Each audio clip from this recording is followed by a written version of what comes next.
Chapter 1. The Moonlight Gala at Moorcroft Hall.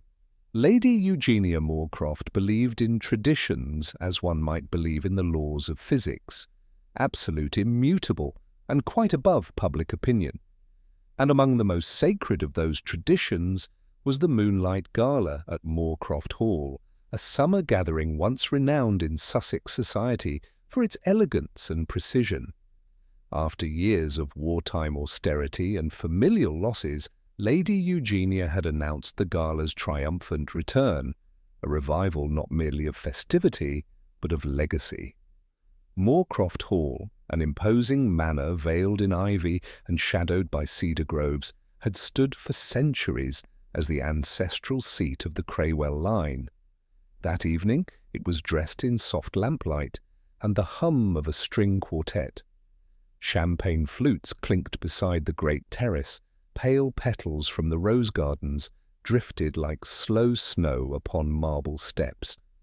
The guests, some familiar, others not, arrived promptly, by invitation only.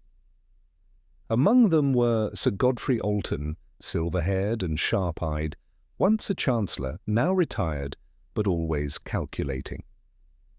Miss Dorothea Vale, striking in emerald green, with the bearing of someone used to disguising curiosity beneath charm.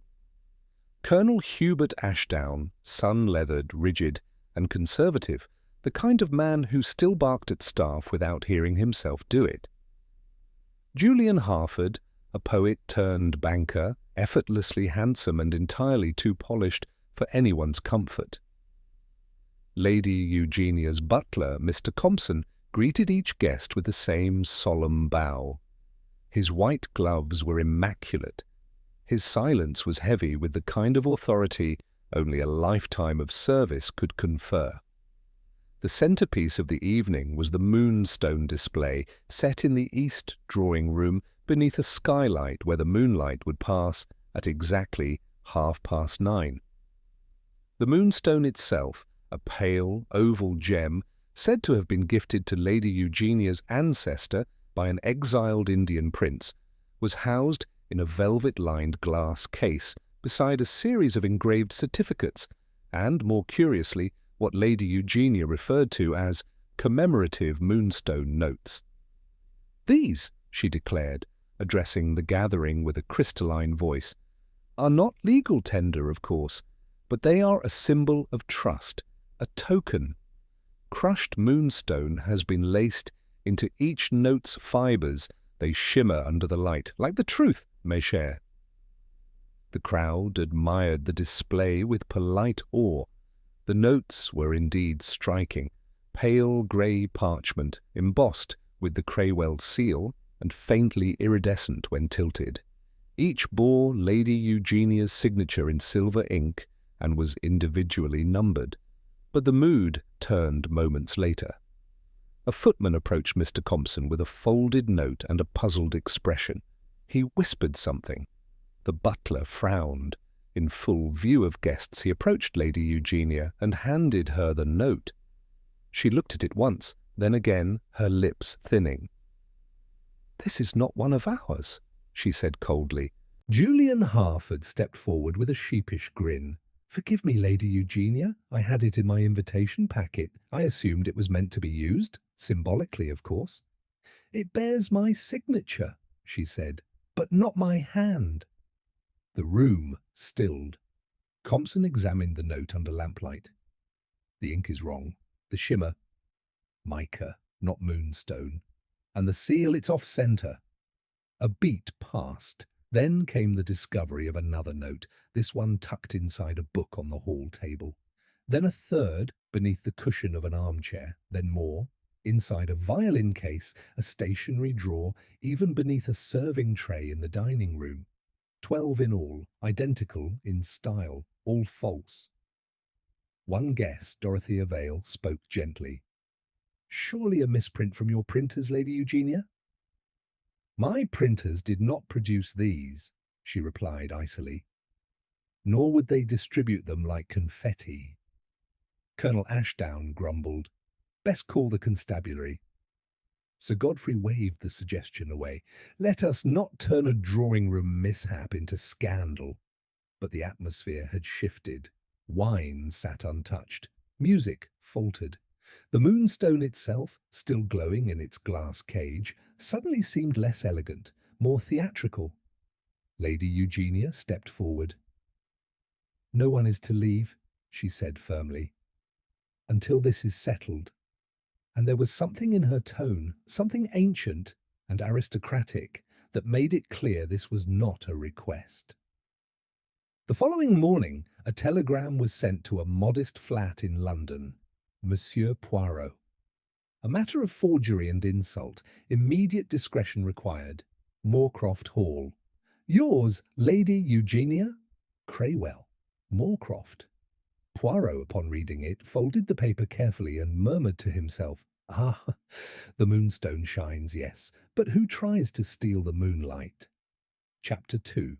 Poirot arrives at Moorcroft Hall. The Rolls-Royce emerged from the curve of yew trees and came to a graceful halt before the gravel steps of Moorcroft Hall. A footman, young and nervously buttoned, dashed forward to open the passenger door, only to pause, a little confused at the gentleman who stepped out. Not tall, not imposing, no sweeping coat or commanding stride. Instead, a figure as neat as a lace napkin, compact, immaculate, radiating dignity from the sheen of his patent leather shoes to the perfect geometry of his moustache. Monsieur Hercule Poirot tilted his head, taking in the Gothic contours of the manor before him. "Ah," he murmured to himself, "a house with many windows and many secrets, I think. It watches you as much as you watch it." Captain Hastings, stepping out after him, cast a disapproving eye toward the grey sky. "Ghastly weather. The place reminds me of one of those old horror stories. Are you sure this isn't just a silly society prank?" Poirot gave a small, enigmatic smile. "My dear Hastings, when one receives a telegram from a woman like Lady Eugenia Moorcroft, one does not assume silliness. One assumes strategy." They were received in the drawing-room by Lady Eugenia herself, who had not aged since the previous evening, but seemed somehow older. Her expression was unreadable, like a marble voice. "I apologize for the drama, Monsieur Poirot," she said, gesturing for tea to be poured. "But someone has trespassed not only upon my property, but upon my name. I will not allow it to go unanswered." "You are quite right, madame," Poirot said, settling himself delicately into a high-backed chair. "Your reputation is your legacy, and reputation is, shall we say, a most fragile currency." Hastings leaned forward. "And what exactly was forged?" Lady Eugenia opened a polished mahogany box on the nearby table. Inside were 12 counterfeit notes, each nestled in tissue, as if they were precious relics rather than criminal evidence. Poirot picked one up with care, turning it between his fingers. The texture, it is similar, yes, but the scent is wrong. Ink, not ink, mixed with the oil of stone. And this seal, slightly blurred as though made in haste. "Each one," she said, "was found in a different room. We now check the entire estate daily. I fear there may be more." "You suspect someone inside the house?" "I suspect everyone," she said bluntly. Poirot arched an eyebrow. "Including your guests?" "Including myself, if it leads to the truth." A door creaked softly and a new voice entered. "Then you'll be wanting to interview us, I suppose?" The speaker was Julian Harford, casually dressed, a tumbler of something amber in his hand. He gave Poirot a languid smile. "Bit of a circus, all this. I offered one of the notes to a footman as a gesture, and suddenly we're locked inside an Agatha Christie novel." Poirot tilted his head. "It was you, monsieur, who presented the first counterfeit." "Entirely by mistake," Julian replied. "It was in my invitation packet. I thought it was meant to be part of the charity gesture, a little moonlight magic or some such." Lady Eugenia interjected coldly. Our invitations contain no such items." "And yet mine did," Julian said, shrugging. Poirot turned the note over again and placed it beside one of the authentic samples Lady Eugenia had retrieved from her safe. "There is a minute difference in weight, 1/2 gram perhaps," he said. "And this numbering, it skips. Your notes are numbered in sequence, madame." "Indeed, we issued only 20. Each recipient signed for theirs." Poirot made a note in his pocket journal. "And who holds the list of the recipients?" Lady Eugenia hesitated. "It was in a small leather ledger, but it appears to have gone missing." "Ah!" Poirot's eyes gleamed. "So the thief does not merely want to deceive. They wish to erase the record. A forgery alone, pah! But a forgery with stolen provenance. Voila, it becomes a weapon." Julian gave a soft laugh. "You really do enjoy this sort of thing, don't you?" Poirot stood and smoothed his cuffs. "Non, monsieur, I do not enjoy the crime, but I respect the criminal's vanity. And in this case the criminal is not content to deceive, they wish to be admired for it." Lady Eugenia's gaze hardened. "Then you'll need to speak to the others. They are all still here, as I ordered." "Of course," Poirot said. "I shall begin at once. But first, madame, may I see the room in which the Moonstone is kept?" Lady Eugenia led him down the long corridor to the east drawing-room. The Moonstone sat in its glass case, luminous even in the filtered daylight. Poirot studied the room carefully. Its open shelves, the corners where one might hide, the narrow side door leading to the garden. "A stage," Poirot whispered, "and the play is not yet over." He turned to Lady Eugenia. "You have done well to contain the guests, but it is not only the notes that interest me, it is the person who placed them, and the order in which they were meant to be found." She frowned. "What do you mean?" He tapped his forehead. "Madame, the criminal wants to be found, but only in the way they choose, like an artist laying out their exhibit. The question is, why?" Chapter 3. Conversations Among Shadows. Poirot had always believed that truth spoke most loudly not in the declarations of the guilty, but in the silences between sentences, in the flicker of hesitation, in the way a hand lingered near a teacup.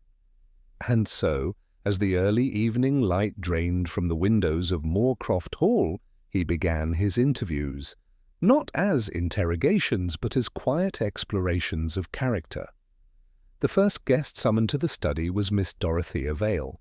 She entered briskly, composed but guarded, wearing a smart ivory blouse and the gloves she had not yet removed. She shook Poirot's hand firmly. "I'll say at the outset," she began, sitting straight-backed in the leather chair, "I don't appreciate being treated like a suspect. I came to the gala in good faith." "Then you have nothing to fear, mademoiselle," Poirot said pleasantly. "It is only conversation. I find it is often more revealing than accusation." Dorothea's gaze sharpened. "Then ask your questions." "Très bien. You are acquainted with Lady Eugenia?" "Not intimately. I met her once through Julian Harford. He invited me." "A friend of his?" "A colleague of sorts. We both invest in art markets." "Julian leans toward romanticism and inheritance dramas. I prefer pre-war surrealists." Poirot smiled. "And yet you accepted the invitation to the Moonlight Gala?" Dorothea's jaw tensed slightly. "Let's not pretend it wasn't a strategic choice. Lady Eugenia's family holds pieces of influence scattered across the southeast. Land, heritage, trusts. Her endorsement matters even now." "You are ambitious." "I am practical," Dorothea corrected. Poirot gestured toward the counterfeit notes resting in a sealed folder on the desk. "Had you seen one of these before last night?" "No," she said immediately, "though Julian showed me his before the scandal broke." I thought it was part of the event. Stylized nonsense. Poirot caught the brief flicker in her eyes. You saw Julian's note before the others were discovered? Yes. What time was this? Roughly an hour before Lady Eugenia made her speech. Curious, Poirot said softly, that no one else had found theirs by then. Dorothea frowned. Are you suggesting? I suggest nothing, mademoiselle. I only listen. He thanked her, and she left, less composed than when she entered. Next came Colonel Hubert Ashdown, his boots echoing on the parquet floor, his chest puffed like a man defending old borders. Quite the circus you're running here, he grumbled as he lowered himself into the chair. Poirot's tone was cordial. Colonel, you served abroad, did you not? 30 years, Singapore, Rangoon, Calcutta. Retired now, but the discipline remains. And how long have you known Lady Eugenia? Since youth. Her brother and I were at Eton together. Poor devil was shot in France. Poirot nodded solemnly. You received one of the commemorative notes? I did, though it never left my breast pocket. May I examine it? Ashdown retrieved a slim leather wallet and unfolded the note carefully. Poirot glanced at it, then smiled faintly. This one is genuine. Of course it is. Poirot studied the Colonel's upright posture. Tell me, did you notice any unusual behavior during the gala? Any guests behaving strangely? The Colonel grunted. Julian Harford, always sniffing around the ladies and the ledger, and that Vale woman, far too clever for her own good. I don't trust those types. Everyone's smiling while they pick your pocket. Poirot let that pass without comment. You saw Julian with the leather ledger? I did, or something like it. In the drawing-room after midnight. He slipped it into his coat. Didn't think I noticed. Why didn't you report this? Didn't want to cause a stir unless it mattered. It seems now it does. Poirot made a discreet note as Ashdown stood and marched out without so much as a backward glance. By now, dusk had spread over Moorcroft Hall like a velvet curtain. The shadows deepened along the corridors, and the ticking of the grandfather clock outside the study sounded louder than before. The next to enter was Sir Godfrey Alton, his walking stick tapping lightly, his suit perfectly creased. Ah, he said, smiling coolly. The Belgian sleuth, summoned to sniff out counterfeit money. How very modern. Poirot inclined his head. Forgery is older than coin itself, Sir Godfrey, and it speaks volumes about its author. Sir Godfrey chuckled as he sat. Then let us speak volumes. They spoke of the gala, of his time in government, of his investments, which had weathered the post-war storm better than most. But Poirot quickly steered the conversation toward Julian Harford. Do you trust him? Trust is a dangerous currency, Sir Godfrey said, sipping his tea. But I tolerate him. He's clever, well-connected. He knows which causes to align with. He's also careless. He sees games where there are none. You think he planted the forgeries? I think he wants to be noticed. That's different. Do you know who might benefit from damaging Lady Eugenia's credibility? Sir Godfrey's smile vanished. Ah, now you're looking in the right direction. Poirot leaned forward. And where precisely does that direction point? But Sir Godfrey merely stood and adjusted his cuffs. That, Monsieur Poirot, is for you to determine. As the door shut behind the politician, Poirot remained still, hands steepled beneath his chin. His eyes rested on the 12 forged notes, now laid out like a puzzle, missing only its frame. He had spoken with 3 guests, and in each conversation the same threads appeared. Julian Harford, the ledger, a premature glimpse of a note, motives wrapped in self-interest, but none had broken. Not yet. Hastings entered quietly. Any progress? Poirot gave a small nod. Yes, my friend. A map is forming. A map? Of intentions. Every lie begins with one. Chapter 4. The Man with the Ledger. Julian Harford was found not unexpectedly in the conservatory, alone, lounging beside a potted fern, smoking one of his ever-present clove cigarettes. He looked up at Poirot's approach with a smirk, his collar unbuttoned, his cuffs rolled just so. He had the air of a man confident he would not be caught, because he assumed he was far too interesting to be guilty. "I gather you've been hearing all sorts of things about me," Julian said lazily, exhaling a plume of fragrant smoke. "Am I to be interrogated now, Monsieur Poirot?" "Non, monsieur," Poirot replied mildly. "Only understood." Julian chuckled. "And how do you propose to do that?" "By listening, and by observing what a man avoids saying." "Very well, ask away." Poirot took the chair opposite him, carefully folding his handkerchief and setting it on the seat before sitting down. "You were the first to present a counterfeit note. This much we know, but you claim it was found in your invitation packet." Julian raised his eyebrows. "Yes, still do." "And yet Lady Eugenia swears no such item was included in any of the packets. You are certain?" "As certain as I am that you don't believe me." Poirot smiled thinly. "Let us suppose it is true, then someone before the gala had access to the invitations. Someone inserted a forgery into your packet, knowing you would be the type to display it publicly, knowing it would provoke interest. That is either very unfortunate or very convenient." Julian's jaw twitched slightly. "Are you implying I framed myself?" "I imply nothing, monsieur, but others imply much. You have been observed near Lady Eugenia's ledger, perhaps even handling it." At this, the mask slipped, only a little. Julian's voice hardened. "That is absurd. Colonel Ashdown says he saw you." "Ashdown is a relic. He sees betrayal in his breakfast toast." "Still, a theft occurred," Poirot said gently. "The ledger has not been recovered, and it contained the only record of who received genuine Moonstone notes, a very useful thing if one intended to replicate them." Julian stood abruptly and turned to the window. "Lady Eugenia doesn't want to admit it, but this isn't just about forged money.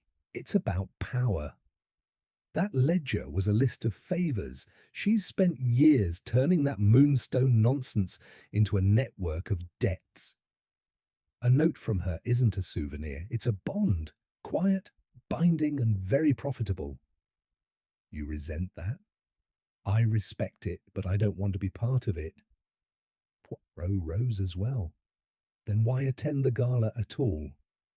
A beat. "Because I needed her endorsement for a financial trust I'm launching, an art restoration fund.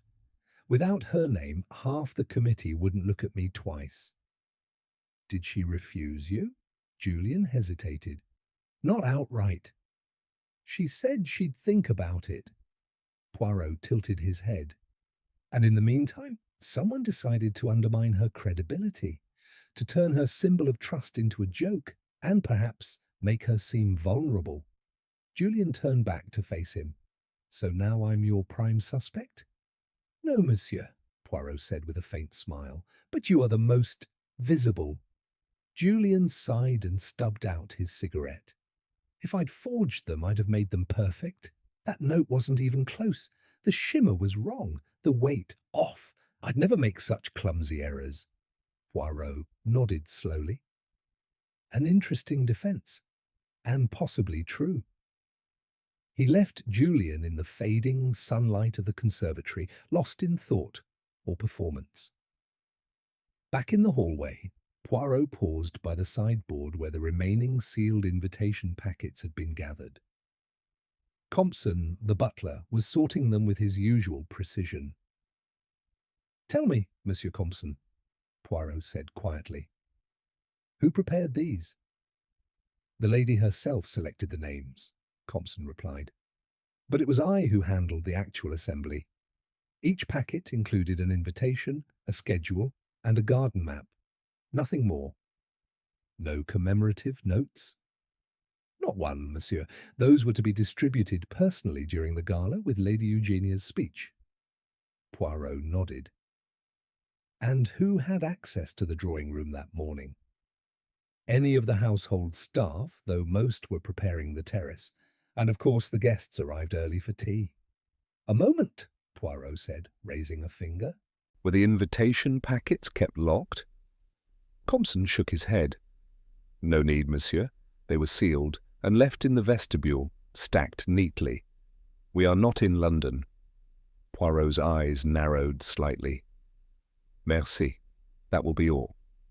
He returned to the study, where Hastings was leafing through a volume of Sussex estate law with mounting boredom. Anything new? Hastings asked. Poirot tapped the ledger of guest names, empty now, missing from its drawer, yet still central to the case. I am beginning to think the forgeries are not a crime, Hastings. No, they are the signal. Signal for what? Poirot gave a small, satisfied sigh. For something deeper. Someone wishes not only to damage Lady Eugenia, but to call attention to what she has hidden. The notes, the ledger, the moonstone itself, they are all parts of a pattern. And what does the pattern show? Poirot smiled faintly. That this crime is not about currency at all. It is about debt. Chapter 5. A false trail in velvet. The next morning brought with it a curious stillness, an unnatural quiet that settled over Moorcroft Hall like a drawn breath. The staff moved cautiously through the corridors. Breakfast was served without conversation. And in the west corridor, beneath a narrow window that overlooked the orchard, something new had been found. A length of dark blue velvet, rich and frayed along one edge, lay half concealed beneath a sideboard near the guest rooms. Lady Eugenia summoned Poirot at once. "It was not there yesterday," she insisted, clutching the fragment as if it might disintegrate. "I passed this hallway dozens of times. Someone has moved it here." Poirot took the fabric gently, inspecting it under the morning light. Velvet, torn from a cuff, perhaps. The edge is uneven, ripped, not cut. He knelt, examining the floor. No dust beneath it, and the wood here is faintly indented. Someone stood here, perhaps watched from this very spot, or placed this fragment deliberately. Hastings, who had joined them, leaned in. Dropped during the party, maybe? Poirot shook his head. No, mon ami. The location is too perfect. It was meant to be found. A message, perhaps. Or misdirection. Lady Eugenia narrowed her eyes. Do you believe it belonged to someone here? Poirot did not answer at once. Instead, he turned the fabric over. There, on the inside lining, was a faint smear. Greyish and with the slightest glimmer. He raised it toward the window. Moonstone dust, he murmured. Faint, but there, it has brushed the forgery. The hall's quiet cracked open into a flurry of suspicion. By mid-morning, Poirot asked all guests to reconvene in the drawing-room. He stood before them like a maestro readying his orchestra, not to play, but to listen. There has been a discovery, he announced. A fragment of velvet, bearing traces of moonstone powder, found outside the guest chambers. Rustle swept the room. I will be direct, Poirot continued. Someone here possesses an article of clothing recently torn, likely a jacket or robe with velvet cuffs. Julian Harford stood first. This is absurd. Do you own such a jacket, monsieur? I own many, but none are missing. Dorothea Vale, perched elegantly on the edge of a chaise, crossed her legs with deliberate calm. How fortunate! Colonel Ashdown scowled. This is all theatre. Find the missing jacket and be done with it. An excellent suggestion, Poirot said with a bow. Lady Eugenia has kindly allowed me and Monsieur Compson to conduct a discreet search of the wardrobes. We will begin immediately." Sir Godfrey Alton rose. "Are we being accused?" "No," Poirot replied. You are being observed." The guests dispersed with brittle civility, and Poirot and Compson began their search, room by room, closet by closet. No one refused, though some did so with barely concealed contempt. It was in Colonel Ashdown's wardrobe that Poirot paused longest. Among crisp military uniforms and linen shirts was a velvet smoking jacket, dark blue. Poirot removed it carefully. The left cuff was torn, jagged at the seam. Lady Eugenia was summoned once more. She examined the jacket in silence. "Colonel Ashdown," she said coldly when he entered, "you owe us an explanation." Ashdown looked from the jacket to Poirot. His face did not change, but his fingers tightened around his cane. "I hadn't noticed it was torn," he said simply. "It was last worn the night of the gala. I've not touched it since." "And yet a piece of it appeared outside your room only this morning," Lady Eugenia said. Poirot stepped forward. "More importantly, Monsieur, moonstone dust was found on the fabric. Can you explain that?" Ashdown's voice remained steady. "I stood beside the display. We all did." "Yes," Poirot said quietly, "but the display was enclosed." Only Lady Eugenia had access to the stone itself. Ashdown's mouth twitched. "I took no stone, nor did I forge your ridiculous notes." Lady Eugenia flushed. "Ridiculous?" Ashdown straightened. "With respect, Eugenia, the moonstone cult you've created out of this family heirloom has always struck me as vanity dressed up as tradition. A tradition I built while you sipped brandy on sun-baked verandas." Hastings stepped between them. "Perhaps let's not." Poirot raised a hand. "Enough." He turned to Ashdown. "This jacket, torn and dusted, is damning, but you are not a careless man. Would you really leave a piece of it for us to find, or did someone else place it there, knowing it would incriminate you?" Ashdown's brow furrowed. "You believe I've been framed?" "I believe someone wishes to direct our gaze, and nothing draws attention like a trail dressed in authority." Silence settled again. Poirot nodded. "This is not the end, Colonel, but it is not the truth either." Lady Eugenia remained silent, her eyes flickering with unease. As the guests were dismissed, Poirot turned to Hastings. "This clue," he said softly, "was too convenient, too crude. We have followed a false path, one laid by a hand that knows how guilt behaves." "And what now?" Hastings asked. "Now," Poirot murmured, "we look not at who is accused, but at who remains quiet while others burn." Chapter 6. The Silence in the Servants' Wing. The servants' wing, tucked behind the eastern kitchen garden, bore none of the Moorcroft Hall grandeur. Here plaster cracked along low ceilings, and the stone floors chilled even in July. It was in this quiet quarter, Poirot believed, that the fabric of truth had begun to fray. He walked the corridor alone, save for Hastings a few paces behind. Mr. Compson had returned to the village with the velvet sample, hoping to identify the source of the moonstone residue more precisely. Poirot, meanwhile, was pursuing a different lead, the silence of those who served. He knocked gently on the door to the housekeeper's room. Mrs. Penlay, square-shouldered and stiff-backed, opened the door as if expecting him. "I thought you might come," she said. "Please." She gestured to him inside. The room was tidy to the point of austerity, an old writing desk, a narrow bed, and rows of staff schedules pinned to a corkboard with military precision. A single photograph of a younger woman in a nurse's uniform sat tucked into the mirror's edge. Poirot sat lightly in the chair across from her. "Madame," You have managed this house for many years, n'est-ce pas? Since before Lady Eugenia inherited it, Mrs. Penley said. 32 years next March. Then you know its rhythms and its silences. She nodded. Too well. Poirot leaned forward. A moonstone of great value has vanished. Forgeries were placed in its stead. I believe someone within this house knows more than they have said. Her lips tightened. If they do, they haven't told me. Poirot's eyes moved to the photograph on the mirror. A daughter? Her face flickered.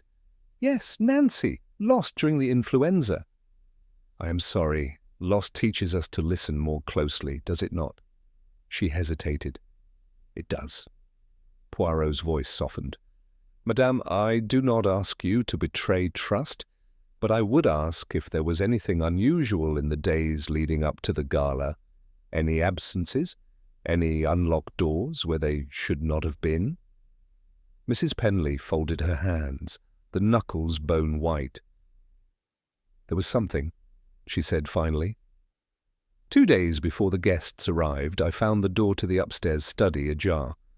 Only Lady Eugenia uses it now.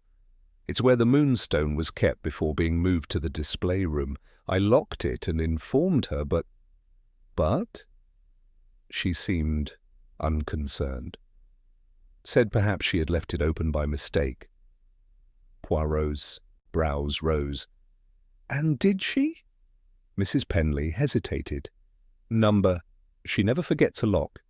Poirot nodded slowly. And the staff? All accounted for? Yes. But that same evening I noticed something else. Eliza, the scullery maid, was crying in the courtyard. When I pressed her, she said nothing. Where is she now? In the laundry room. Poirot rose. May I? She stood without a word and led him through a narrow back corridor to the laundry. Heat pressed thick in the air, and the scent of soap and damp linen clung to every surface. Eliza, a pale girl with ash-blonde hair and fingers red from lye, looked up as they entered. Her eyes widened. This is Monsieur Poirot, Mrs. Penley said. He's investigating the disappearance of the moonstone. Eliza blanched. I don't know anything, sir. Poirot smiled gently. But you were upset. 2 nights before the gala. What frightened you, mademoiselle? She wrung her hands. I saw something. In the west corridor. I was bringing fresh towels up late, and I saw someone come out of the study. Who? I didn't see the face, only the shape, tall, wearing a cloak. But I recognized the sound of the shoes, hard leather soles, and a cane. Poirot's eyes sharpened. A cane, you say? Eliza nodded. Tapped once, twice, then silence, like he stopped when he saw me. Poirot exchanged a glance with Hastings, Colonel Ashdown. But Poirot's mind rejected the easy answer. Too clean, too obvious. Did you tell anyone? He asked. Eliza looked at Mrs. Penley. I tried, but I got scared. What if I was wrong? I didn't want trouble. Mrs. Penley stepped closer. You did right, child. Monsieur Poirot will see the truth. Poirot inclined his head. Merci. You have helped more than you know. Back in the main house, Poirot stood at the foot of the grand staircase, lost in thought. Hastings watched him closely. She says it was the Colonel, Hastings offered. It fits. The cane, the jacket, his disdain for the moonstone. Poirot tilted his head, and yet Eliza only saw a shape, a silhouette, and a sound, tap, tap. So a clever forger does not merely forge a gem. He, or she, forges suspicion. He turned abruptly. We must speak to Lady Eugenia, now. Chapter 7. Secrets behind the display glass. Lady Eugenia's private drawing room overlooked the lavender gardens, drying now beneath the midsummer sun. She sat in a high-backed chair beside the window, a silk shawl draped over her narrow shoulders. As Poirot entered, she did not rise, nor did she feign surprise. "I imagine," she said coolly, "you've come to ask whether I left the study door open." Poirot inclined his head. "Madame, you anticipated me. I heard you were speaking with Mrs. Penley." She gestured toward the tea tray beside her. "Would you care for something more civil than suspicion?" Poirot's smile was faint. "No, merci, I come not with suspicion but with curiosity." Lady Eugenia lifted her chin, then asked your questions. Poirot's tone was calm, even warm. "The Moonstone, before it was placed in the display case, where was it kept?"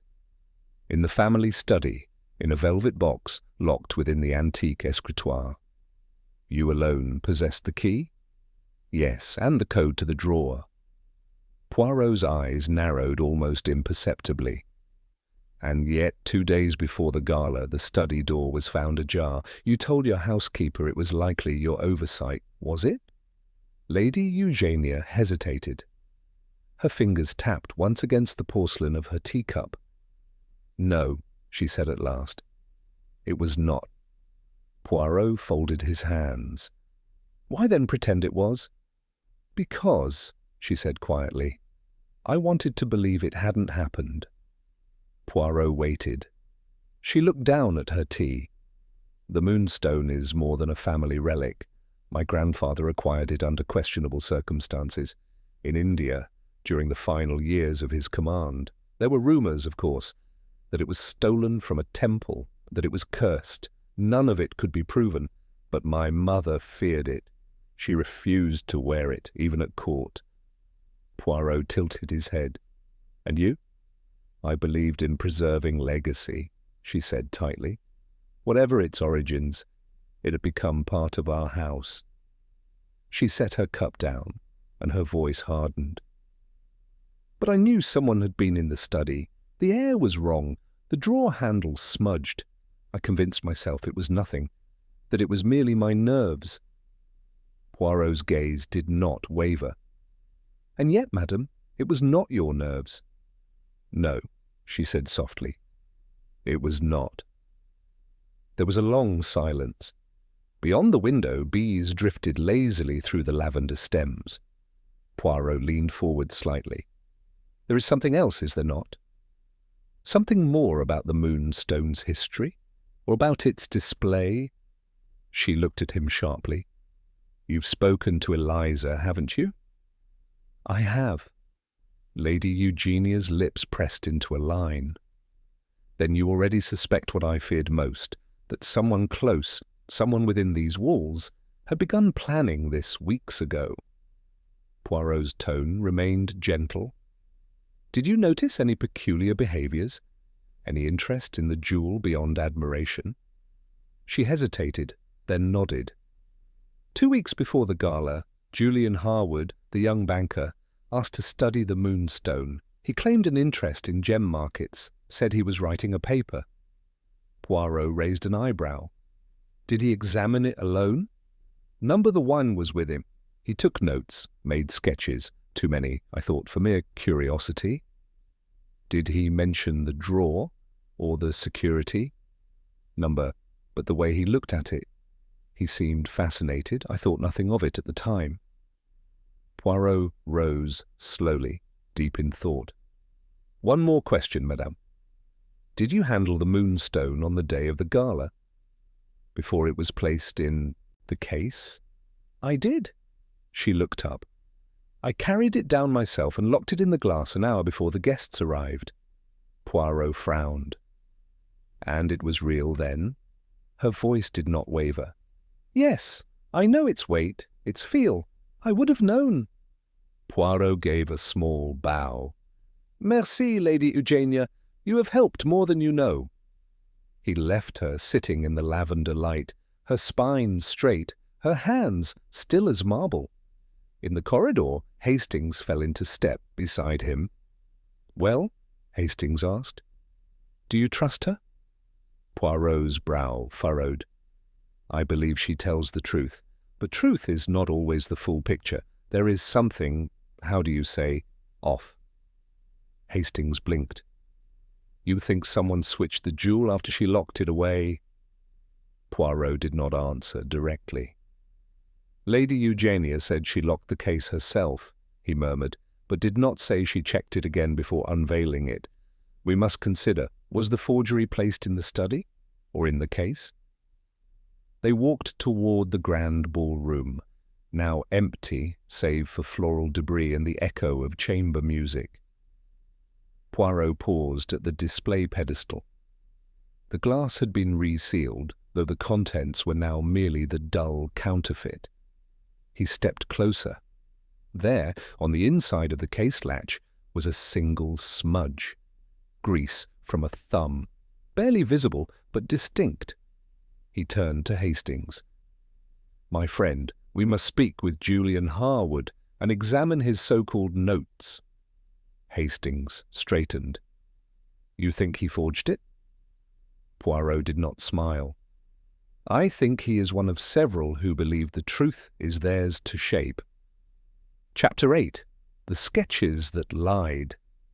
Julian Harwood's guest room was on the eastern wing, a modest suite adorned with contemporary oil paintings and the faint scent of pipe tobacco.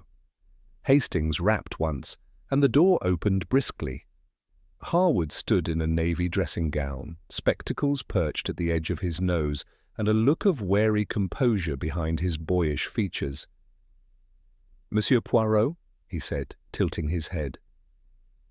"And Captain Hastings, I was wondering when you might arrive." Poirot raised an eyebrow. "And perhaps you have already prepared to answer a few questions, monsieur?" Harwood stepped aside with a faint, sardonic smile. "One doesn't travel in such a company without knowing the rules of the game."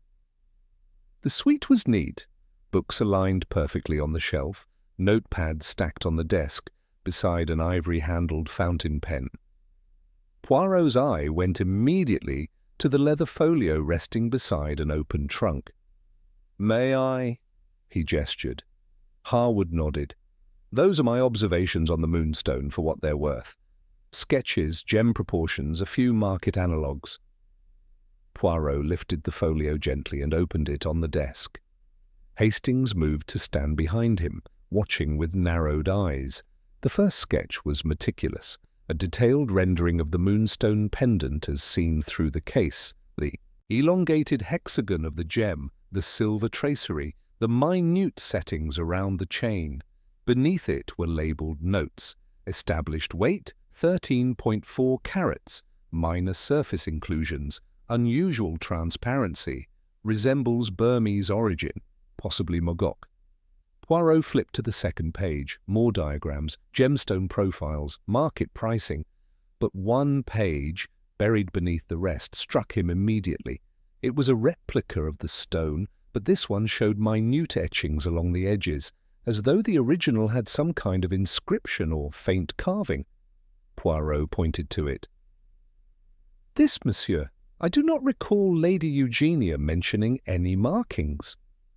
Harwood looked surprised.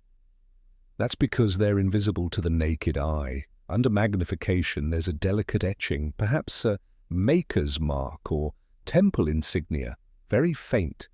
I assumed it was original to its cultural provenance." Poirot closed the folio.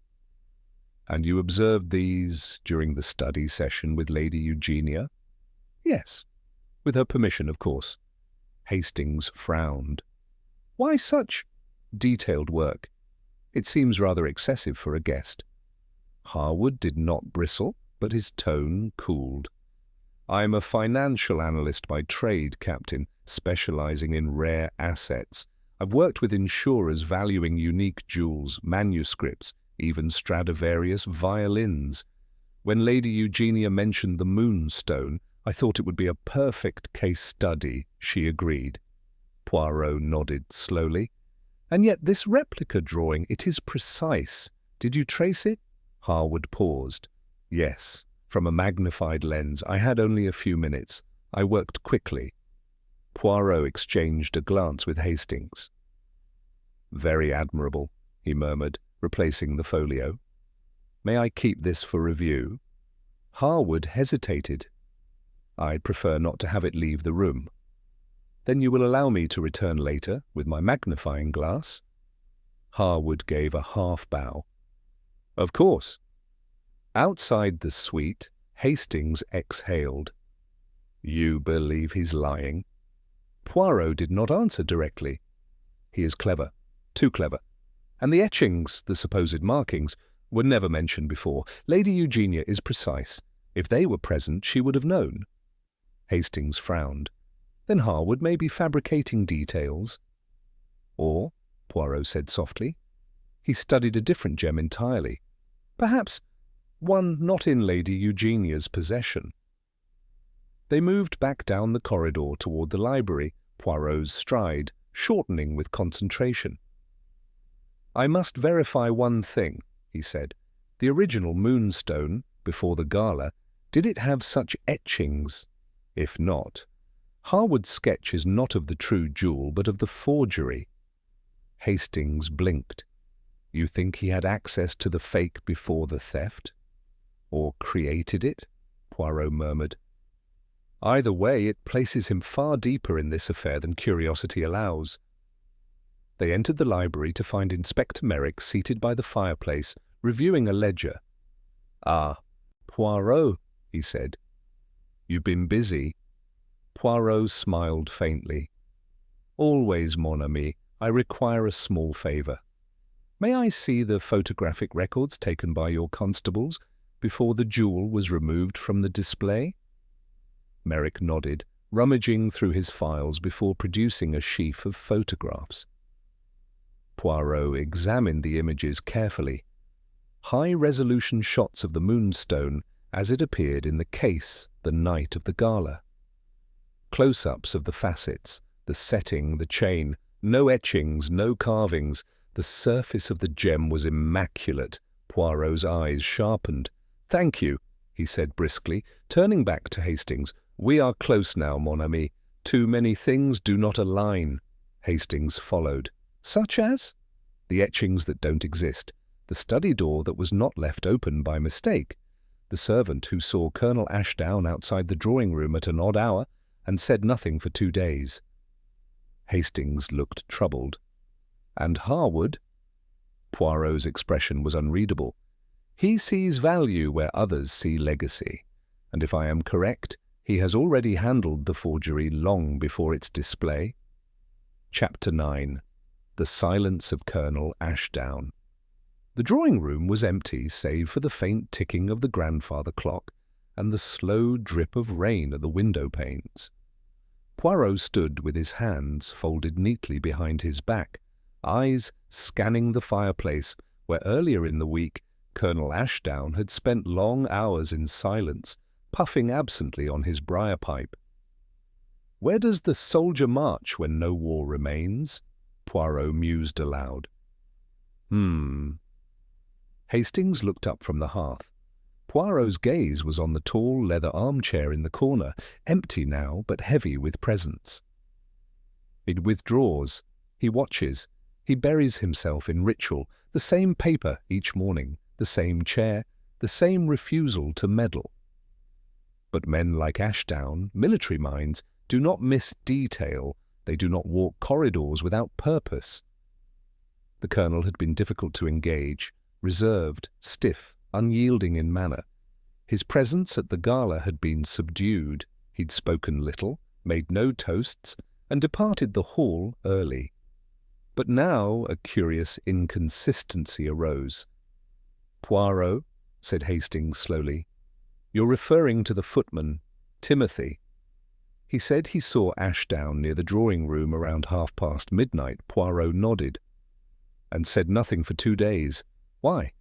Because to cast suspicion on a man of such stature, such quiet severity, is not done lightly." They found Colonel Ashdown in the East Conservatory, seated amidst the damp scent of orchids, a well-creased book of military strategy open in his lap. The room was dim, glass panels fogged with moisture, the sky beyond a bruised charcoal grey. "Colonel," Poirot said gently, "might we disturb you for a few moments?" Ashdown did not look up immediately. Then, closing his book with slow deliberation, he nodded once. "Yes, what is it?" Poirot took a seat opposite, folding his legs. "You are a man of order, of discipline. I respect this deeply, so I ask you plainly, not as an accuser, but as one who values honesty. On the night of the gala you left your chamber and approached the drawing-room at midnight. Why?" Ashdown's pale blue eyes regarded him without expression. "Difficult sleeping," he said, eventually. "Too much noise from the staff rooms. I went down to fetch a glass of water, passed the drawing-room, heard voices. I did not intrude." Poirot tilted his head. "Voices? As in more than one?" Ashdown hesitated. "Yes, two. One belonged to Julian Harwood, the other I did not recognize." Poirot and Hastings exchanged a glance. "Did you catch any words?" Poirot asked quietly. "A few." Harwood was speaking in an urgent tone, something about the real one and switch it tomorrow. I assumed they were rehearsing lines. He fancies himself a dramatist, doesn't he? Poirot's voice tightened. "You mentioned nothing of this before." Ashdown returned the gaze coolly. "Because I am no gossip. I served 30 years in the Empire. A man's affairs are his own unless they violate the law. At the time I thought little of it. But now, Poirot interrupted gently, "you see the shape of something forming." Ashdown gave a brief nod. "It did not sound criminal, merely foolish." Poirot rose, but your instincts, finely tuned after years in uniform, whispered something else, enough to make you remember. Ashdown said nothing. Poirot turned to go, but paused at the door. "Colonel, one last matter. Do you recall seeing Mr. Harwood again that night, after the voices faded?" The Colonel's brow furrowed. "Yes, in fact. Roughly 20 minutes later. I saw him enter the study with a small velvet pouch in hand." Poirot still. "And what time was this?" "Near 1 a.m. Poirot's voice was calm, but his gaze sharpened. "Merci, Colonel. You have been most helpful." Back in the corridor, Hastings whispered, "A pouch. That could have held the stone, or its twin?" "Just so," Poirot said, eyes distant. "And now we have a mystery of movement. The Moonstone was last seen in its case around 12:15 a.m. by Lady Eugenia. Harwood enters the study near 1 a.m. after being heard speaking of a switch. You think he had the fake ready?" Poirot nodded. "And perhaps someone else carried it to him. Someone not yet suspected." Hastings frowned. "You mean the second voice?" "Oui," Poirot said. The voice Ashdown could not identify, perhaps because it was not male. Hastings blinked. "A woman?" Poirot's tone turned grave. "There is a second player in this game, hidden behind charm or quiet servitude or a smile no one questions. The soldier saw more than he realized." They reached the foyer just as Lady Eugenia descended the staircase. "Monsieur Poirot," she said, pale but poised. "Might I have a word?" Poirot bowed. "But of course, madame." She gestured toward the small morning parlour. "I believe something has gone very wrong, and I fear I've made a dreadful mistake." Chapter 10. The Lady and the Locked Box. The morning parlour was a relic of a gentler century, all rose-hued drapes and porcelain birds under glass domes. Lady Eugenia sat with her back straight, her fingers nervously toying with a ribbon at the end of her sleeve. The morning light filtered through the high windows, painting her aging features with a melancholy softness. Poirot, ever sensitive to the nuances of mood, did not sit immediately. He observed her for a quiet moment before speaking. "You requested a word with me, madam?" "Yes," she said, her voice barely above a whisper. "I must speak to you before I lose the courage. What I tell you may paint me as a fool." Poirot's expression softened. "I am not here to judge, only to understand." She drew in a breath. "There is something I did not tell you, about the Moonstone." Poirot waited. Lady Eugenia turned toward the ornate walnut cabinet near the fireplace. "My husband had that cabinet specially crafted. He called it his reliquary, a place for the manor's most private heirlooms. For decades it has been locked, and I have not looked inside. Not since the year before he died." Poirot approached the cabinet with care. It stood chest high, its surface carved with twisting vines and birds of prey. The keyhole was old, brass-tinted, and shaped like an iris. Dust flecked the top. "You believe something of interest may be inside?" he asked gently. Lady Eugenia nodded. "2 nights before the gala I heard a sound, a clicking like metal on metal. I came downstairs and found Miss Otterline in the parlour. She claimed she was dusting, but I noticed the cabinet had been wiped clean, polished even. I thought little of it at the time. But now—" "You suspect she may have tampered with it?" She hesitated. "I suspect she knew more about the Moonstone's placement than she should. I told no one that it had been moved to the display case in the dining hall. And yet—" I heard whispers. The kind one dismisses until they curdle into truth. Poirot turned back toward her. "Do you still possess the key?" Lady Eugenia reached into the folds of her dress and withdrew a small, tarnished key tied to a faded blue ribbon. Poirot accepted it with a bow of his head and inserted it into the lock. The mechanism resisted, then yielded with a reluctant click. Inside, the cabinet was a trove of quiet history. Velvet pouches, old cigar boxes, and faded documents lined the compartments. At the bottom, nestled beneath a frayed lace shawl, lay a mahogany jewellery box, much newer than the rest. Its clasp was unfastened. Poirot lifted the lid.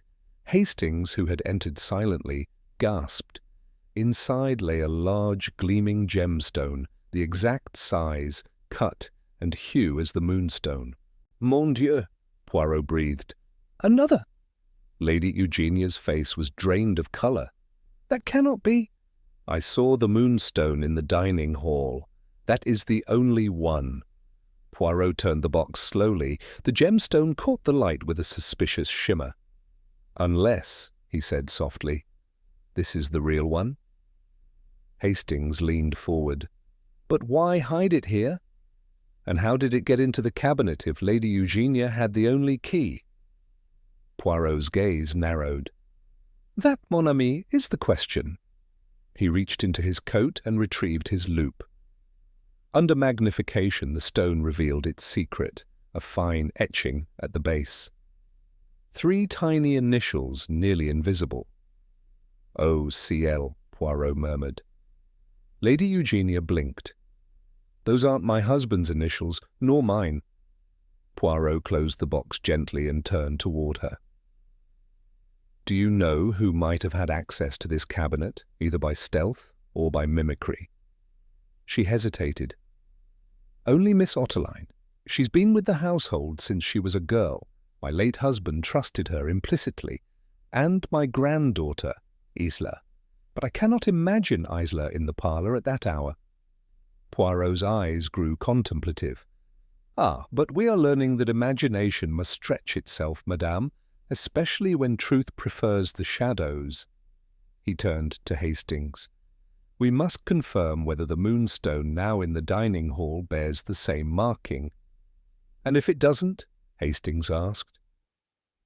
"Then the counterfeit is on display," Poirot said grimly, "while the real jewel has slumbered in silence." Lady Eugenia looked suddenly small in the parlour's vastness. "I feel as though I have failed this house," she said quietly, "as though I let something fester beneath my own nose." Poirot shook his head with quiet kindness. "You have trusted, madame, and in that you have been both noble and betrayed." He returned the key to her palm and closed her fingers gently over it. "We are closer now. This I assure you." As they stepped out into the corridor, Hastings whispered, "What now?" Poirot's voice was calm but laced with tension. "Now we speak with Miss Otterline, and we ask her what she remembers polishing and what she may have been paid to forget." Chapter 11. The Maid and the Marked Stone. Miss Otterline stood at the edge of the conservatory, pruning the violets with unnecessary care. Her back was straight, yet something in the set of her shoulders spoke of tension. She turned as Poirot approached, wiping her hands on her apron with deliberate grace. "Monsieur Poirot?" she greeted, voice level but wary. "I hear Lady Eugenia has been unwell this morning. I trust all is well now." "She is resting," Poirot replied smoothly. "A lightness of spirit comes with truth unburdened. Perhaps you, mademoiselle, might benefit from the same." Her eyes narrowed. "I don't follow." Poirot gestured lightly. "Do not concern yourself with evasions. It does not suit a woman of your strength. You were in the morning parlour 2 nights before the gala, no?" "I was dusting," she answered promptly, "and polishing the cabinet.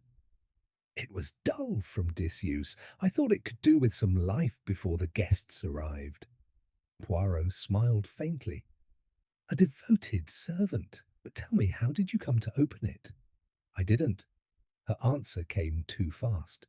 Her hands, Poirot noted, had begun to tremble. Hastings, who stood at a discreet distance, glanced at Poirot. They both knew that this was the rhythm of guilt, a lie setting roots before the speaker could smother it. "Then you did not place the gemstone inside?" Poirot asked, voice low and almost sympathetic. Otterline's breath caught audibly. "I don't know what you mean." Poirot's tone darkened just a shade. "In that cabinet, locked for over a decade, we discovered a jewel matching the moonstone exactly. Yet only Lady Eugenia possesses the key, unless you found a way." Otterline turned pale. Her gaze shifted to the window, to the pale morning beyond. Poirot stepped closer. "You are not a thief, mademoiselle, but you are protecting someone. That is where your real loyalty lies." There was a long silence. Then softly she said, "It wasn't mine to place there. I was asked to hide it." Poirot tilted his head. "By whom?" "I swore—" "Sworn silence is noble," Poirot interrupted gently. "But in a house where deceit has already caused damage, nobility becomes complicity."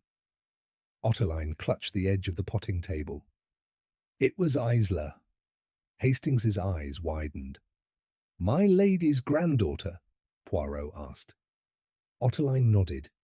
"She came to me the night before the gala. Said she had a terrible fright, that someone had replaced the real moonstone with a fake, and she didn't know what to do. She'd found it, lying beneath the sideboard, in the drawing room. She was terrified someone would accuse her of theft. She begged me to hide it somewhere no one would look." Poirot frowned. "And why not give it to Lady Eugenia?" "She and Isla have not always seen eye to eye. Isla feared she'd be blamed first and heard later." Poirot digested this. "So you chose the cabinet?" She remembered seeing her grandfather unlock it years ago. We'd kept the key in a velvet sachet on the 3rd shelf of Lady Eugenia's dressing table. She found it and brought it to me. I wiped it clean afterward, but I suppose it was foolish." "Not foolish," Poirot said softly. "Just desperate. You were trying to shield the girl." Otterline's eyes welled. "I've watched her grow from cradle to corset. I couldn't let her face scandal. She was distraught." Poirot gave a slow nod. "Then tell me, mademoiselle, did she say anything about the stone's origin? Where did she believe it had come from?" Otterline shook her head. "Only that she recognized it at once as the real Moonstone, that it had a mark etched beneath it, 3 initials. OCL, she blinked. Yes, how did you know? Poirot offered a quiet smile. Because, mademoiselle, I have seen it. You did well not to tamper with it further. But this confession, it is essential. May I share it with Lady Eugenia? Ottoline looked stricken. Will you tell her Isla came to me? I will tell her the truth, but gently. She deserves to know what path her jewel took. And Isla, perhaps she will be glad to know you protected her, even if imperfectly. As they left the conservatory, Hastings murmured, So, Isla knew about the switch, but did she make it? Poirot's eyes glinted. That, my friend, is the key. She found the real Moonstone, yes. But the question is, who placed the counterfeit in its place? And why? Poirot's gaze hardened. To steal it, or perhaps to fabricate its theft. Chapter 12. Isla's Guilt, Isla's Silence. Lady Eugenia's drawing room was thick with the scent of dried roses and time-worn grief. The afternoon light slanted through the lace curtains, casting fragile shadows across the floor. Isla Vane sat on the tufted armchair, her legs drawn neatly together, a book resting unopened in her lap. She did not look up when Poirot entered. Mademoiselle, he said, closing the door behind him with a quiet finality. Might I disturb your peace? She turned her face slowly toward him. You are Hercule Poirot. You don't disturb peace. You extract it, fold by fold. Ah, he smiled, stepping closer. Then you already understand me. She sighed and set the book aside. Has Ottoline spoken? Poirot nodded. Loyalty has weight, mademoiselle, and you placed it upon her shoulders. Isla's shoulders stiffened. I didn't mean for it to come to this. Then let us talk, mademoiselle, of what you did mean. She hesitated, fingers twisting around one another like vines, seeking something solid. I found the stone 2 nights before the gala. I had gone into the drawing room to retrieve my embroidery. The fire had burned low, but I saw something glint beneath the sideboard. I bent down and picked it up. I knew it instantly. It was the Moonstone. You recognized it? Poirot asked softly. I was raised on its story, the cursed gem, the colonial acquisition, the heirloom no one dared truly wear. Her voice took on a bitter lilt. Grandmother used to take it out and lecture us on its legacy of responsibility. I always thought it was more like a noose. Poirot's brows lifted. And yet you were afraid when you found it? Isla nodded. It shouldn't have been there. The reliquary was still locked. But the Moonstone, real, unmistakable, was lying in the open, which meant either someone had dropped it or someone had replaced it. Poirot lowered himself into the chair opposite her. And you suspected the latter? I did, she whispered. But I didn't know who to trust. I didn't want scandal. I thought, if I just hid it, quietly, maybe the person who took it would have a change of heart and return the fake, or... She trailed off. Or you could protect the family name, Poirot finished. That, too, is a kind of fear, dressed in pride. She flushed, but didn't argue. You took the key from Lady Eugenia's dressing table? She nodded. I'd seen her use it before. I remembered the pouch. It was always tucked behind her perfume bottles. You placed the real stone inside the cabinet and left the fake in its place.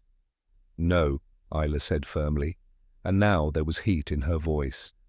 That's where everyone's mistaken. I found the real one, but there was no fake then, just an empty reliquary Poirot still. What are you saying, mademoiselle? I'm saying someone took the Moonstone first, then lost it, or discarded it, or meant to retrieve it later.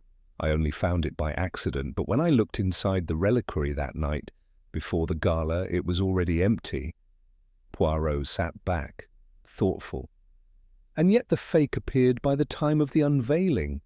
She gave a bitter smile, which means someone realized it was missing and made a hasty replacement. Poirot tapped his fingertips together. Fascinating. So, to your mind, there are at least two actors in this tale: the thief who removed the real moonstone, and the forger who planted the counterfeit. Perhaps not even the same person. She gave him a long, solemn look.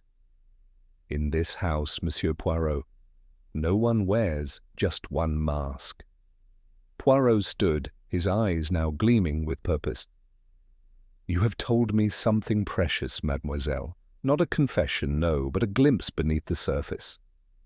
Isla watched him, silent. As he reached the door, she spoke. I didn't lie to Ottoline. I was afraid, that's all. But fear doesn't mean guilt. Poirot turned to her, one brow raised.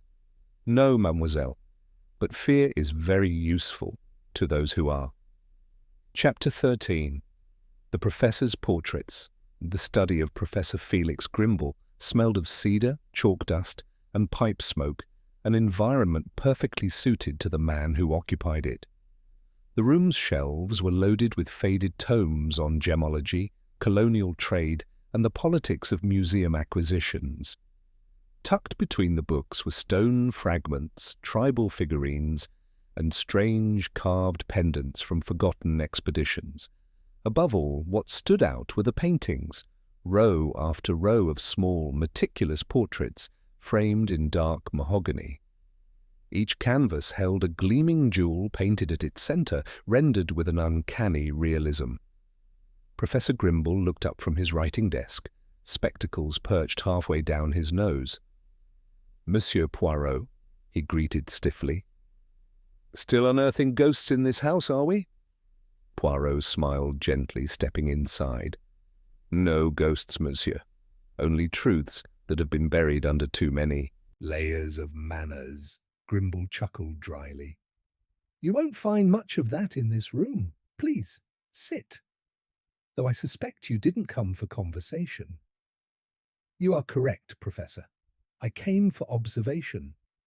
Poirot's eyes roved over the portraits. You paint these yourself?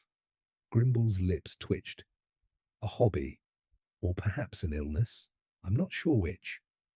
Poirot moved slowly along the wall, pausing before a particularly radiant depiction of a crimson ruby. They are striking, each gem captured not just in hue but in temperament. The professor leaned back, fingers steepled. Yes, stones have character, Monsieur Poirot. They reflect the morality or lack thereof of their acquisition. Some were stolen, some gifted, many stained in ways their brilliance cannot mask. And the moonstone? Poirot asked softly, turning towards him. Grimble's face darkened just perceptibly. A colonial disgrace, looted from a temple in Rajputana. Lady Eugenia's great-grandfather had it mounted in Paris, ostensibly to protect it from thieves. A joke, really? Indeed. Poirot lowered his voice. Would you say the counterfeit is convincing? Grimble smirked. Convincing enough for the fools in the drawing room? Not for me. The faceting was all wrong, too symmetrical. Real stones carry the scars of their passage. Poirot moved to another canvas.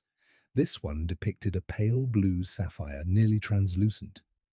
But beneath the painted stone was something else, barely visible from an angle. A thin graphite outline of what looked like the moonstone itself. Oval, colourless, ancient. He tapped the frame lightly. And this? An early sketch? Grimble glanced at it and gave a dismissive wave. A preliminary study. I never finished it. You can't paint a stone whose soul you haven't met. Ah, Poirot said softly. But you have met the moonstone now, have you not? And yet I do not see its completed portrait. The room went still. Grimble's fingers drummed the edge of his desk. I find it curious, Poirot continued, that of all the jewels you have studied, documented and immortalized, the most notorious one of all, the Moonstone, remains absent from your finished works. Grimble's expression cooled. I am not a sentimentalist, and I do not paint things that don't belong. Poirot raised an eyebrow. Even counterfeit things? The professor said nothing. Poirot walked slowly to the far end of the room, where an easel stood draped in cloth. A faint outline of a gemstone's contour pressed through the cover. "May I?" he asked politely. Grimble did not answer. Poirot took that as a yes. He pulled back the cloth, and there it was, the Moonstone. Rendered in haunting detail, every milky fracture, every glimmer, the way the light refracted inside it like a storm caught in crystal. But this painting was not just a study, it was a narrative. Behind the stone, half shrouded in shadow, loomed the carved face of a temple idol. Beneath it, the faint image of a British officer's boot crushing the altar steps. Poirot let out a quiet breath. "So, you did paint it?" Grimble stood abruptly. "It's not for display, it's a statement, or a confession." Poirot turned. "A confession of what, monsieur?" The professor's hands shook slightly. "Of complicity. I've spent my life cataloguing stolen beauty, writing essays on it, earning grants, fame, but I never returned anything, never tried." "You did not forge the stone?" Grimble shook his head. "Number. But I knew it wasn't real when they unveiled it. I should have spoken. Instead, I painted." Poirot stepped closer, his voice now soft and deliberate. "You know who forged it?" A pause. Grimble's gaze dropped. "I have a suspicion. One of the sketches from my journal went missing weeks ago. A design for the Moonstone's cut. Someone with skill could have used it." Poirot's eyes sharpened. "Someone in this household?" Grimble hesitated. "Or someone brought it. Not all thieves come through the front door." Poirot replaced the cloth. "Merci, Professor. You have helped more than you know." As he stepped out of the study, Poirot's mind began to churn. A painter who could not bear to display his masterpiece, a sketch gone missing, and a counterfeit that had fooled everyone but the man who had drawn the real thing before he'd ever laid eyes on it. The picture was forming, but not yet complete. Chapter 14. The Inheritance Clause. It was a crisp morning when Hercule Poirot arrived at the modest law offices of Hatfield and Berry in Knightsbridge. The firm, long known for its discretion and adherence to tradition, had served the Gallowmere family for 3 generations. The front clerk, a stoop-shouldered youth with hair far too long for his pinstripe suit, led Poirot down a short corridor into a panelled room with heavy blinds and older air. Mr. Reginald Berry, a man of immense brow and infrequent blinking, greeted Poirot with no expression of curiosity. "You've come about the Moonstone, I presume?" he said, his voice dry as parchment. Poirot nodded. "Yes, monsieur. I understand Lady Eugenia's will contains certain peculiarities, particularly in the bequeathing of the stone." Berry gestured for him to sit and produced a slim file. "Lady Eugenia made 2 revisions to her will in the final year of her life. The second was executed 3 weeks before her death. It pertains specifically to the Moonstone." Poirot folded his hands. "I would be most interested in the phrasing." Berry adjusted his spectacles and began to read. "The Moonstone shall pass to my grandniece Isla Montrose only upon the condition that the gem is verified to be genuine by 2 independent gemological authorities appointed by the estate. Should it be proven false or untraceable, the inheritance shall revert to Mr. Sebastian Arledge Poirot," raised an eyebrow. "Ah, Monsieur Arledge stands to benefit if the stone is revealed as counterfeit." Berry nodded. Yes, and he was made aware of this clause at the reading of the will.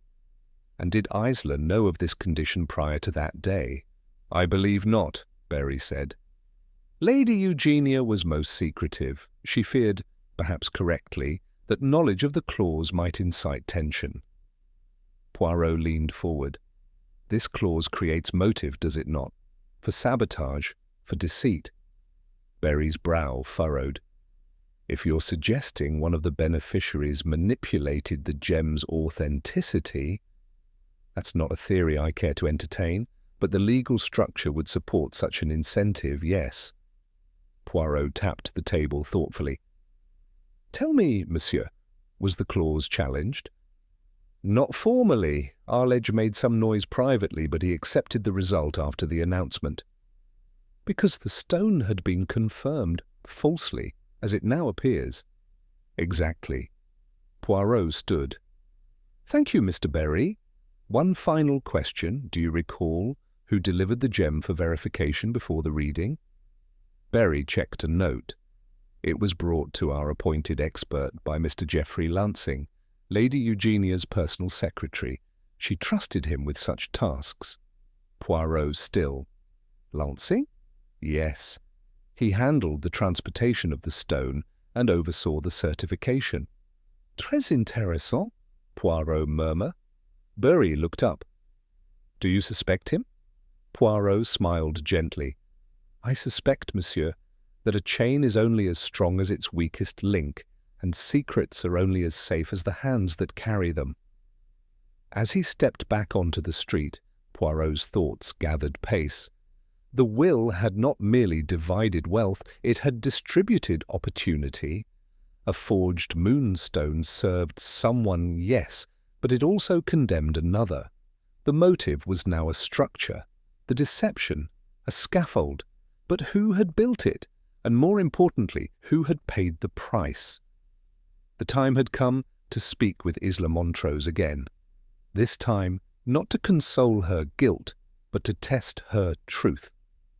Chapter 15. A conversation with Isla Poirot arrived unannounced at the Montrose townhouse just past noon.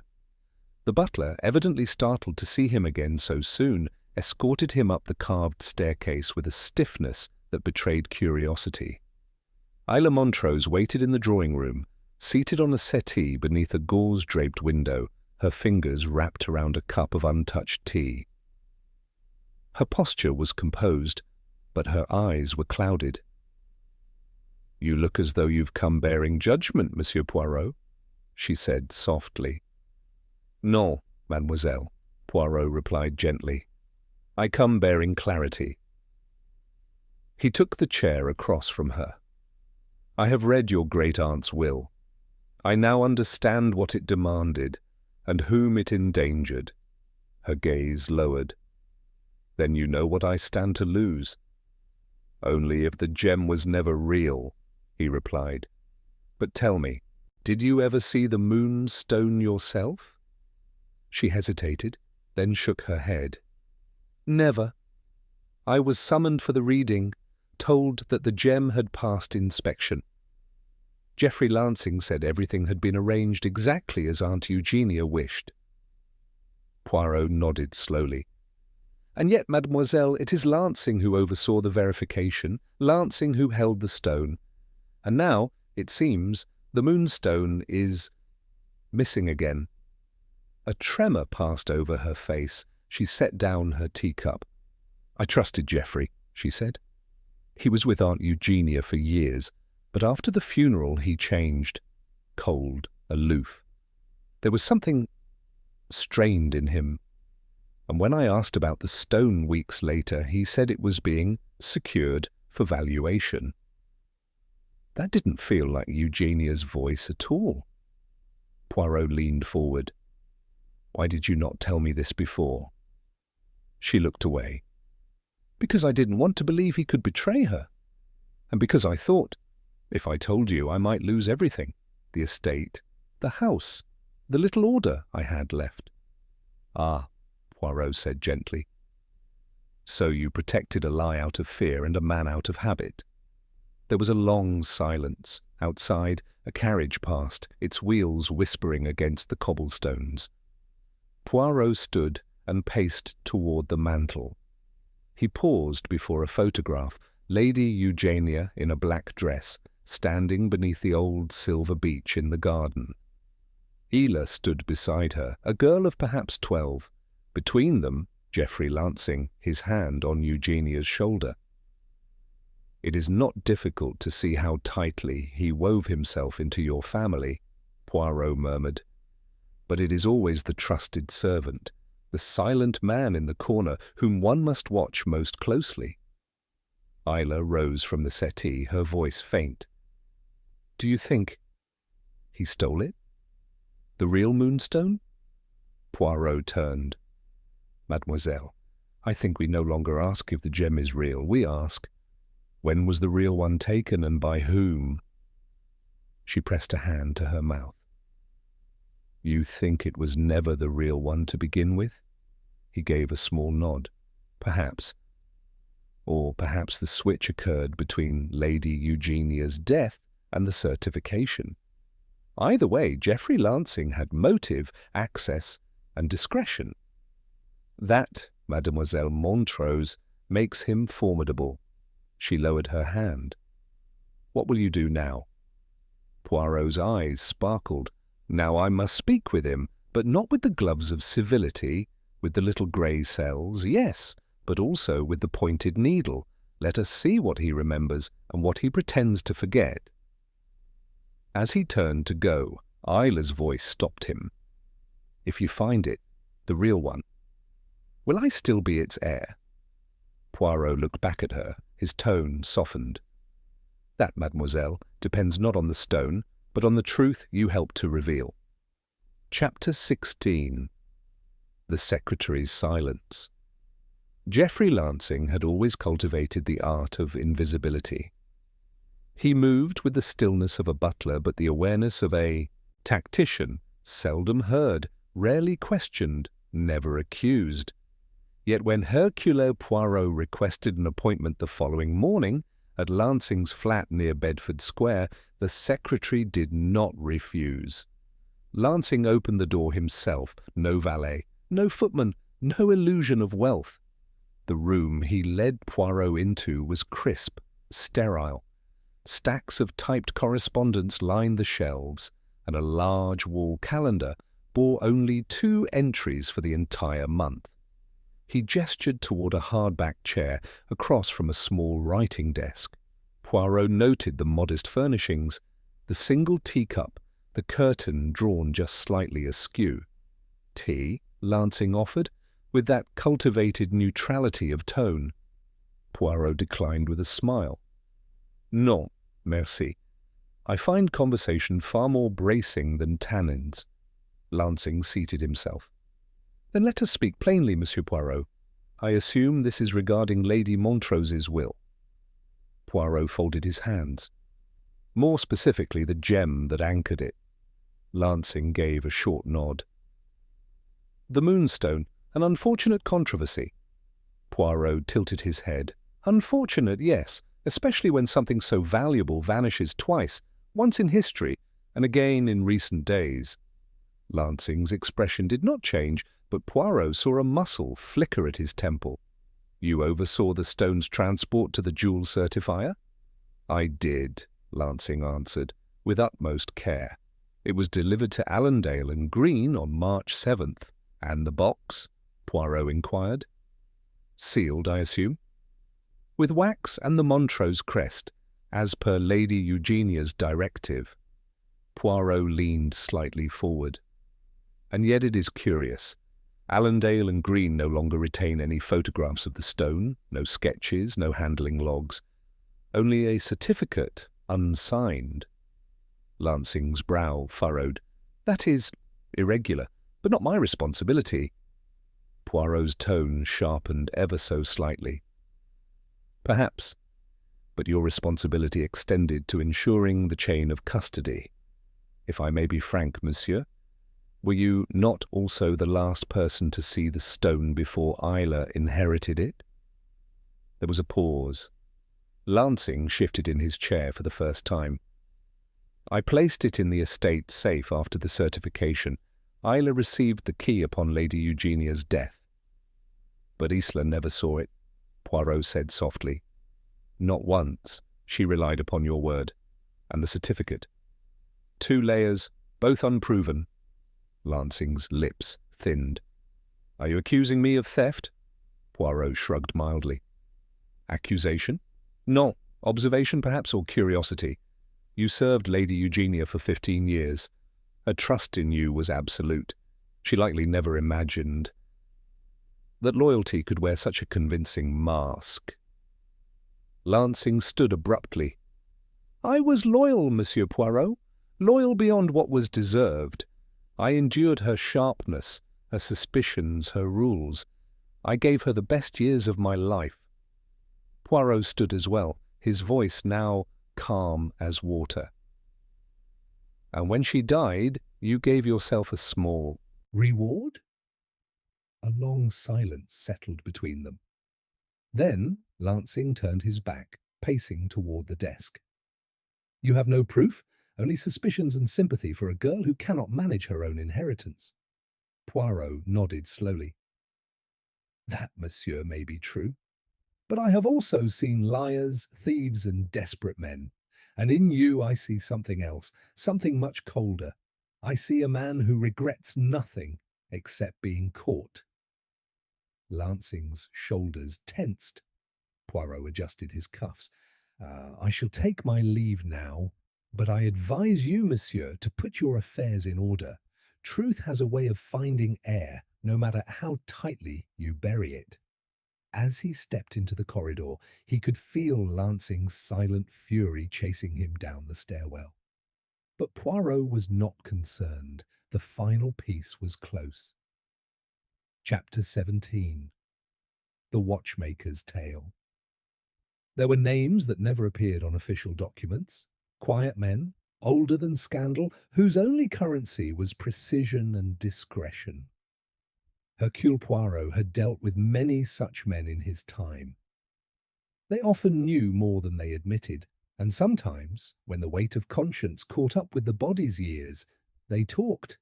Harold Wren was one of them, a watchmaker and artisan stone appraiser who had retired 5 years ago. Wren had once worked with Allendale and Green as a consulting gemologist. His role was unofficial, private, and trusted, especially in the authentication of unique heirlooms, a quiet ally in the shadows of pomp. Poirot found Wren in a tiny shop tucked beside a tobacconist off Red Lion Square.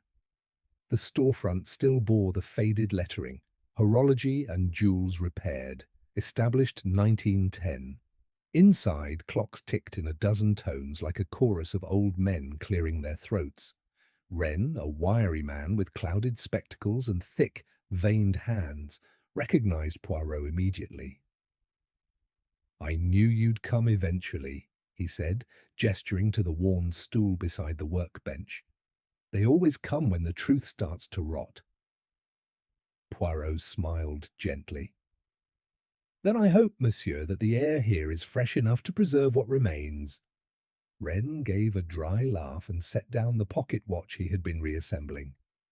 You're here about the Moonstone, aren't you? Poirot gave a slight nod. You saw it? I did. March 7th. Delivered by that stiff secretary, Lansing. Told me the official certifiers would handle the paperwork. My job was to verify. Discreetly. Poirot leaned forward. And did you? Wren hesitated. I verified something. It wasn't the real Moonstone, not the one I'd seen a decade earlier at Lady Eugenia's private showing. That stone had depth, fire, a strange, almost violet undertone in certain lights. What I saw that day was good, almost perfect, but not the same. Poirot narrowed his eyes. You are certain? I don't forget a gem like that, Wren said, quietly but firmly. And I told Lansing so. He didn't flinch, just said Lady Eugenia wanted a secondary opinion for insurance records. Said not to speak of it. Poirot tapped his cane softly against the wooden floor. And you did not? I did not. Until now. Wren's eyes met Poirot's with something like shame. I'd seen wealthy families play games before.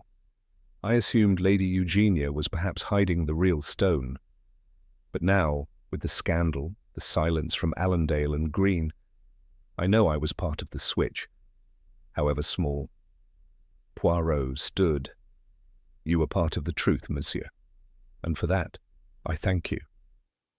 Wren reached under the bench and pulled out a small velvet pouch.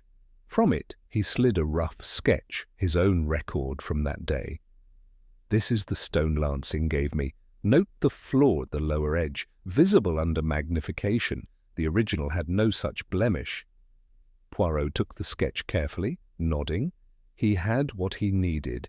As he exited into the London mist, Poirot's thoughts coalesced like the ticking clocks behind him. Lansing had orchestrated the switch with quiet perfection. A forgery commissioned, delivered, and sealed. And Isla, sweet and unsuspecting, had inherited not the Moonstone, but its echo. Still something remained unfinished. The true Moonstone had not yet surfaced, and Poirot knew a man like Lansing would not sell it for mere money. He would keep it for control or revenge. Chapter 18. The Truth in Velvet. The drawing-room at Ferndale House had not seen such drama since the opera singer's chandelier incident of 1927. But on this July afternoon, with rain smearing the windows and Lady Eugenia seated stiffly in her brocade armchair, all eyes were on Hercule Poirot. Geoffrey Lansing stood near the hearth, composed as always, though his lips were pressed thin. Isla sat beside her aunt, uncertain, anxious, with that quiet despair that had hung about her since the scandal broke. Mrs. Tressilian hovered behind them, unusually silent. Poirot, immaculate as ever, stood before the fireplace, a small velvet pouch in his palm. "I have gathered you here," he began, "to bring clarity to a matter long clouded by ambition, deceit, and, how shall we say, a failure of moral courage." Lady Eugenia scoffed softly. "If you have something to say, Monsieur Poirot, do say it. I'm not a woman for riddles." "But it is in the riddles, madame, that truth hides most cleverly," Poirot replied. "And now we must coax it into the light." He opened the pouch. Inside was a glittering stone, larger than a quail's egg, cool with fire. A pale blue star danced faintly within it. "The real Moonstone," murmured Isla. Lady Eugenia narrowed her eyes. "Impossible. That's the original," Poirot confirmed. "Not the imitation that was sold by Allendale and Green. Not the one presented for appraisal weeks ago." He placed the stone on the polished table. "This is what you kept hidden, Mr. Lansing." The room shifted. Lansing exhaled slowly, but did not move. "You have no proof?" "But of course I do," said Poirot. "The watchmaker, Mr. Wren, remembered the flaw on the imitation. His sketches confirm it. And when he saw this one, he confirmed no flaw.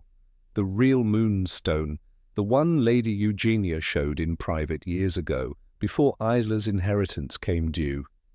Lady Eugenia spoke slowly, dangerously. "Then you've been holding it." "Why?" Poirot turned gently. "Madame, I have not." "He has." His finger pointed to Lansing. There was a stunned silence. Poirot continued. "You switched the gem before Miss Isla took ownership. Perhaps at your ladyship's request, perhaps not. But your loyalty, Lansing, was not to justice. It was to your own silent war." "I did it to protect the family," Lansing said coldly. Poirot smiled with infinite patience. "No! You did it because you could not bear to see Isla inherit what you believed she did not deserve, because you loved the legacy more than the person." Lansing turned to Isla, and something sharp and unexpected flickered in his face. "I watched you grow. I knew every account, every ledger. I buried my father in that estate's soil. I earned my place with sweat and service. And then you came along, young, naive, squandering it all on sketches and meaningless charity. I couldn't let that be the end of Ferndale's greatness. Isla's voice trembled. So you stole it? I preserved it, he snapped. You would have sold it to fund some painted cause. I thought if the world believed it had already been sold, if you thought so too, then the stone could remain here. One day, perhaps, to restore what this house stood for. Poirot shook his head gently. But truth, Monsieur Lansing, cannot be preserved by theft, nor can it be justified by bitterness. The silence deepened. Then Lady Eugenia spoke, each word brittle as bone. And what now, Monsieur Poirot? Do you intend to parade us before the press? Humiliate us in the courts? Poirot looked at Isla. No, madam, I believe Miss Isla will decide. The room turned to her. She looked at the moonstone, at its flawless gleam, the centuries it carried. Then at Lansing, the man who had, in his own way, tried to protect something he loved. I will not press charges, she said at last. Not if the truth is known. The stone will be documented properly, donated to the National Gallery for permanent display. Let it belong to no one. Lansing's jaw tightened, then dropped just slightly in defeat. Poirot gave a modest nod. A generous decision, mademoiselle. As he turned to leave, Lady Eugenia's voice halted him. You knew the truth for days, didn't you? Poirot turned, smiling with a touch of sadness. Yes, madame. But I waited. Because the truth must not only be discovered, it must be ready to be heard. And with that, the great detective tipped his hat, stepped into the silver rain, and disappeared down the gravel path, leaving the moonstone to glint alone. On the table, no longer a prize, but a relic of vanities surrendered,